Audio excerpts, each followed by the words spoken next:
Hello, I am Kimberly Warren. I am the CEO and founder of Mid City Excellence. MCE is the place to be. MCE, Mid City Excellence Community Learning Center, located on 20th and Massaini, and I'm also the owner of the American Grant Writing Firm. Today I'm supposed to talk about racism, and I am not sure if you've experienced it or not, but I'm supposed to talk about my point of view and my experiences and how I respond to them. So I'm going to just share a little bit. I am African American. I am the fairest skinned one, or my mom says, don't say skinned it, the fairest skinned one in my family. I have brown, I have very dark chocolatey caramel macchiato. We have all different shades in our family, and we love who we are. We know we are created in God's image, and God didn't make just one type of person. So I was raised in a family, and I know for the YWCA, the Young Women's Christian Association, you all talk about God.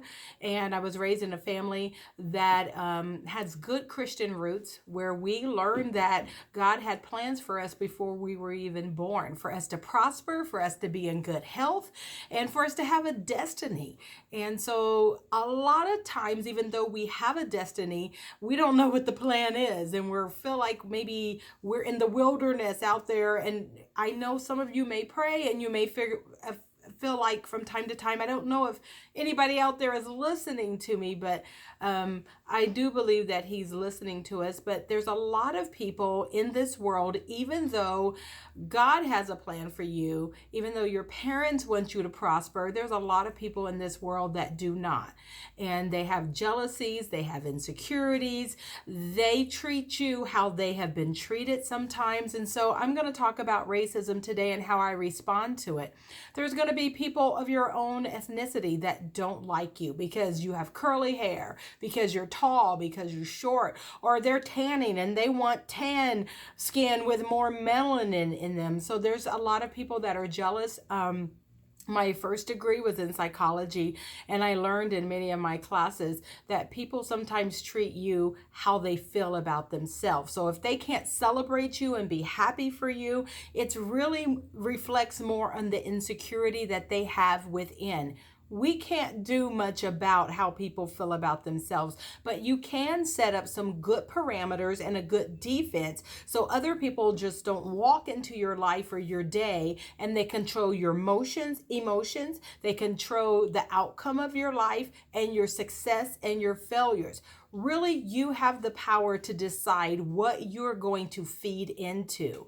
And so growing up, most of the time I was born in Omaha, Nebraska, but I came here when I was 4.5 or 5. I had already been in the school system. In Omaha, we called it Montessori school. And it was just a school system where they taught kids and preschoolers by experiencing things. So putting your hands in water and,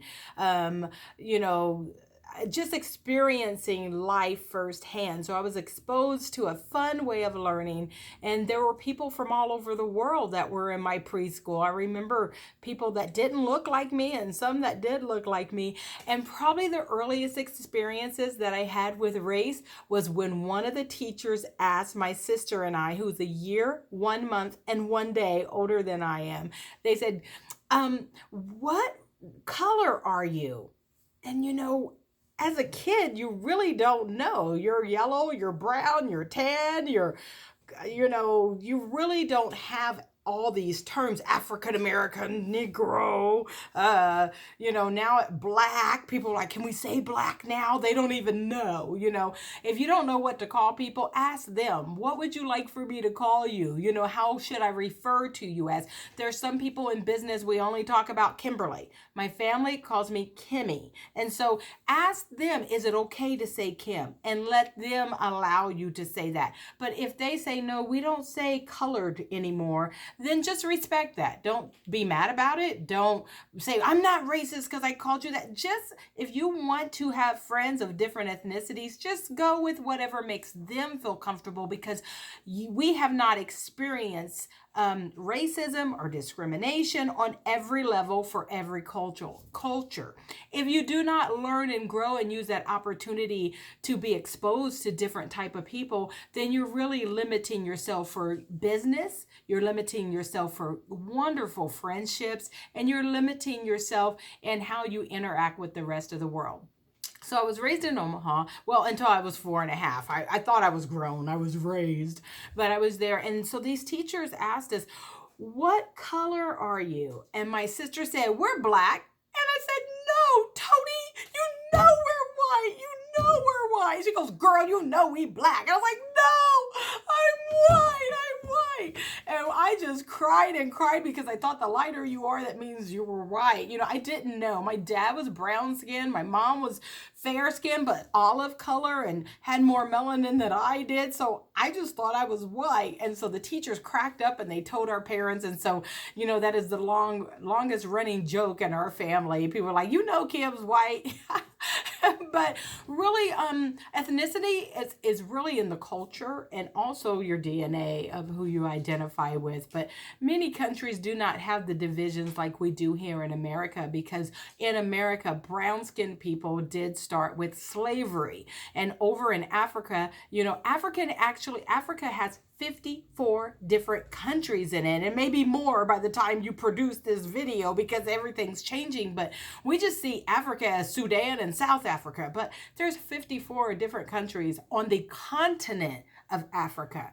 And so they're all different type of people. But before brown skin or black people came to America, we were queens, we were priests, we were pastors, we were gold diggers. Honestly, we owned gold mines. We were scientists and teachers.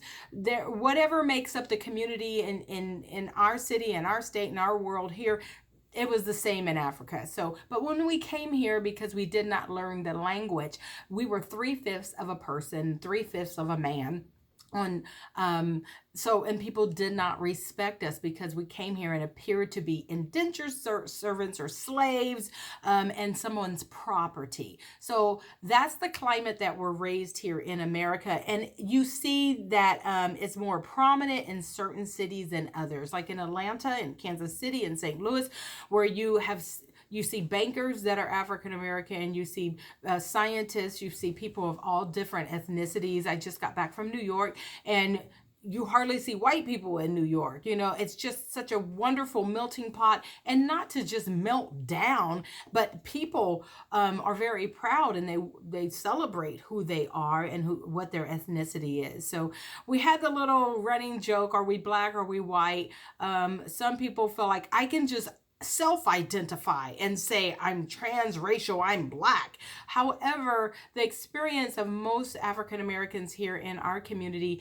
almost everyone has some experiences of discrimination. So when we came here, I went to McKinley School, which at the time, that was South Side, and the school eventually closed down, but that had the highest percentage of black people in it. And so I did see a teacher, I think they call them paras now, but she was just the assistant teacher back then. She was African American, and I was in kindergarten. And Reverend Hedge, Bill Hedge, Dr. Hedge, he was my gym teacher. So I saw people who looked like my family and looked like my uncles and looked like my people. And so I didn't feel at that time discriminated against. Now, my sister was sent to special ed classes because we're not really sure, but she was sent to special education classes at McKinley, and no one asked my mom or told my mom or my father that she was being sent there. So we're not sure why she was singled out, if it was her ethnicity or just that the teacher didn't like her, which sometimes, even though we would love to say there's no bad teachers, in every profession you're going to find good people and bad people, and we get to decide how we're going to respond. When you're young, you really don't know how to categorize someone's dislike for you or someone's discrimination for you. My sister had been in Montessori school, which means by the time we came here for kindergarten, we had already been in school for 2 or 3 years in a highly sophisticated learning environment. She had no delays. But she was put in the special education classroom without informing my parents and was given bribe money or candy.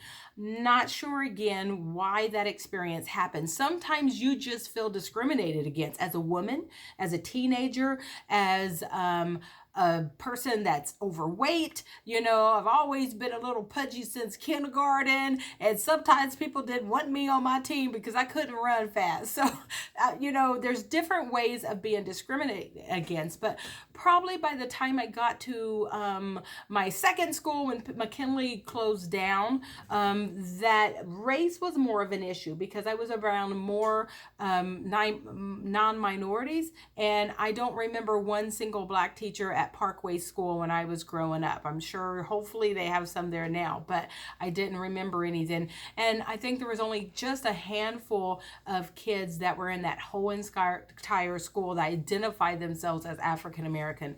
Then we moved to Deer Park and I was at Skate School. There was only 3 people of color or black people in the entire school.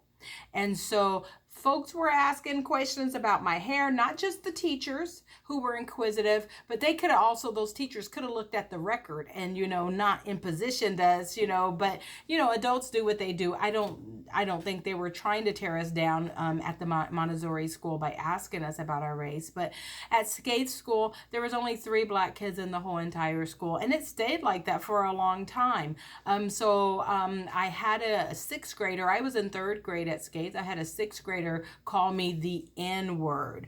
He might have been in 7th grade. He was a neighbor that lived across the street, actually. And he called my brother the N-word. And I don't know what happened. I was a nice little girl, and I don't know what this rage was inside of me, or if I ever really knew what the N-word was. But I just remember smacking that little boy and telling him to back off my little brother, and he bet not ever come on my side of the street. And so I remember his mouth bleeding. I remember me going to explain to my parents what I did to the neighborhood bully. And he never crossed that line again. So I am not condoning violence.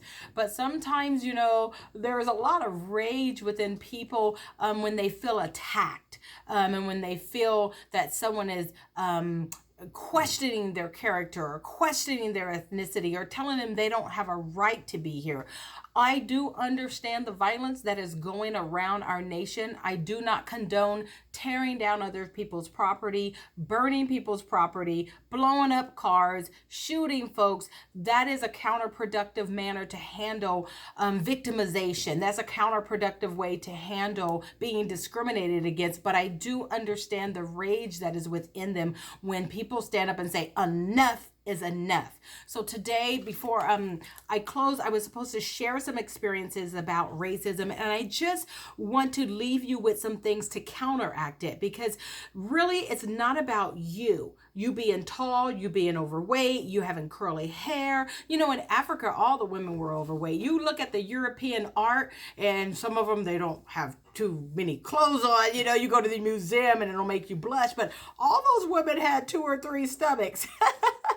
Many of those women laying out on those couches posing for, the artists, they were very healthy women. And so it's different cultures that will value different things. In Africa, if you were overweight, according to European standards, you were considered wealthy and successful. And in fact, most of the wealthy people in Africa were very healthy, which American standards would say we're overweight. Now, I do want to be healthy. I do want to be fit. However, different cultures celebrate different things. So when people discriminate against me now, because it didn't just happen when I was younger, sometimes I'm discriminated against by my own culture or my own ethnicity because I'm fair skinned. And people think in the Black community, the fairer skin you are, you're more white, you will be accepted more by the white crowd or the businesses, you'll be less of a threat. It happens all the time, even as a professional. And so I am aware of that. However, I want to be accepted on the merit of my intellect, of my giftedness, on my business savviness. So I have learned to find out that I cannot control other people's mindsets, however small or however right or wrong.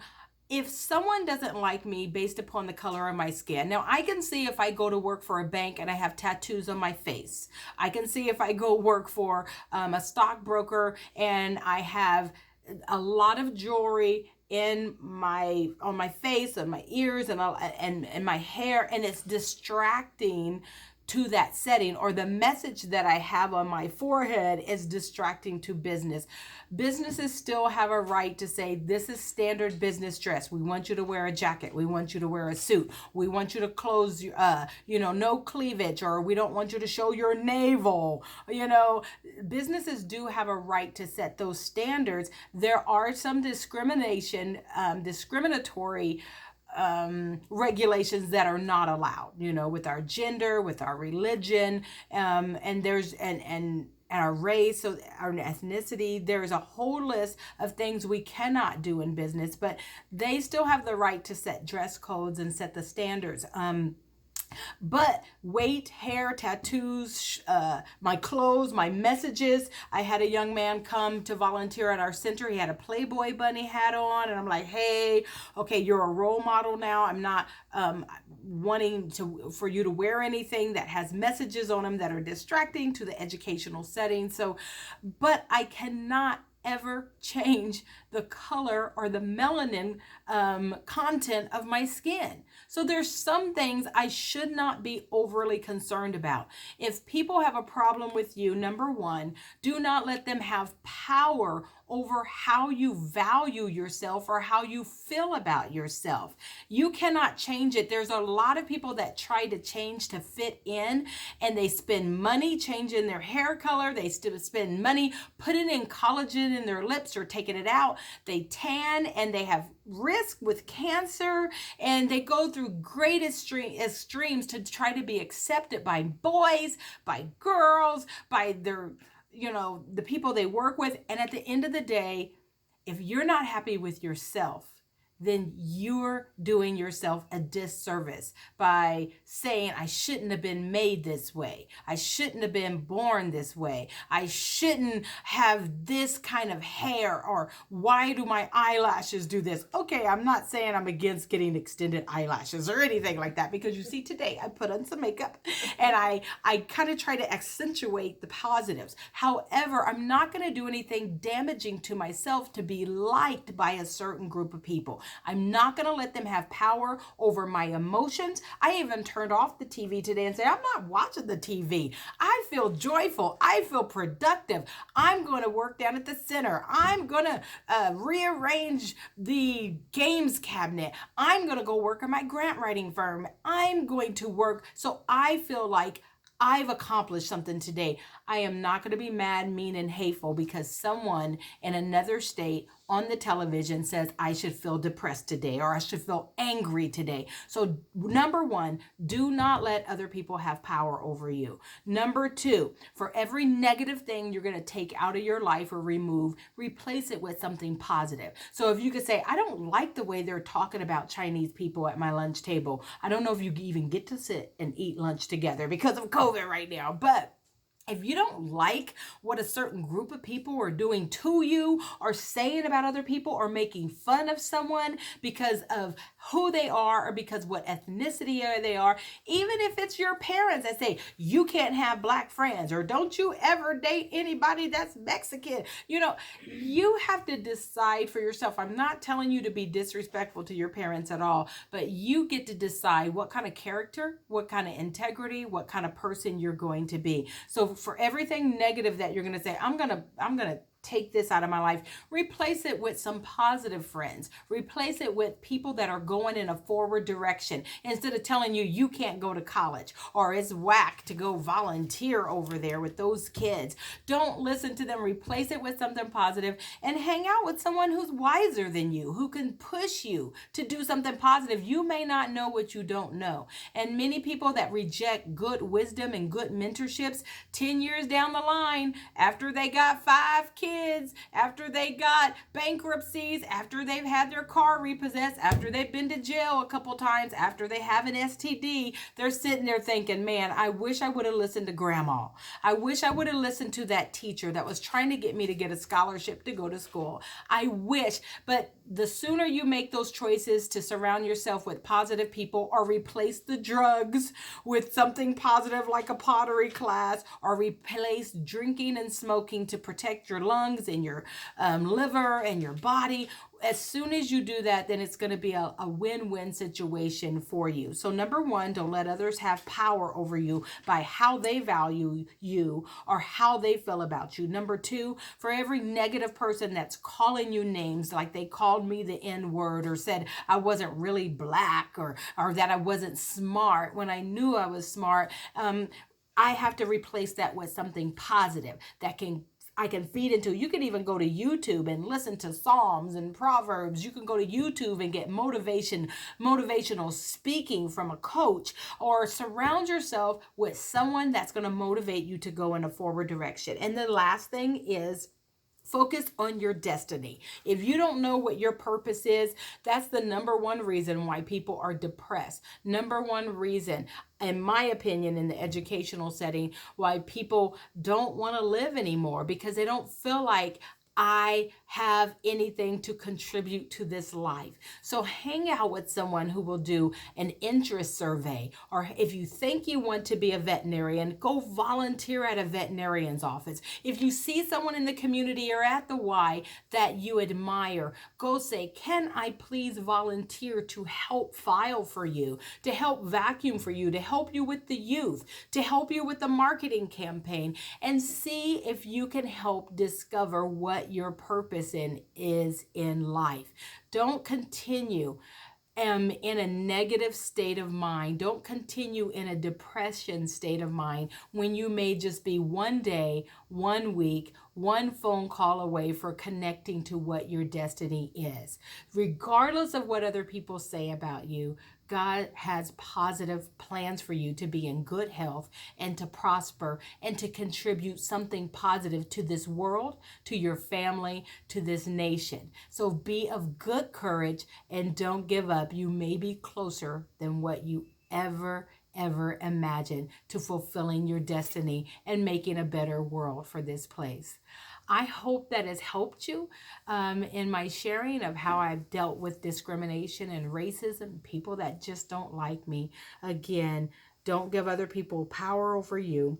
Replace the negative stuff with positive, whether it's people or your thoughts. And the last thing, focus on your destiny. And if you don't know what it is, you stay close to some mentors that can help expose you to something positive to connect with the purpose of why you're here on this earth. I'm Kimberly Warren. I hope this has been a blessing to you. Have a great day.